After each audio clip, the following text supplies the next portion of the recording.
Prestasi kukuh KPJ Healthcare Berhad bagi tahun keuangan berakhir 31 Disember 2025 mengatasi jangkaan pasaran, didorong peningkatan kes berintensiti tinggi. Menurut penganalisis, pemulihan aliran pesakit dijamin insurans turut menyokong prospek pertumbuhan kumpulan bagi FY26 dan seterusnya. Keuntungan bersih FY25 meningkat kepada RM365 juta bersamaan 116% dan 108% daripada unjuran penganalisis dan konsensus. Angka ini naik 3% tahun ke tahun dan 32% suku ke suku.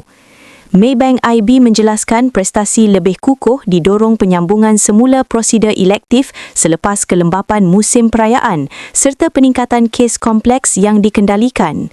Antara faktor lain termasuk kapasiti hospital baharu dalam fasa awal operasi, kadar intensiti hasil tinggi serta sumbangan berterusan pelancongan perubatan.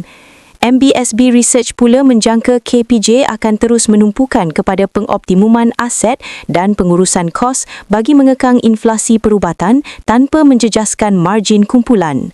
Prestasi FY25 yang kukuh ini mengukuhkan keyakinan pasaran terhadap halutuju KPJ Healthcare.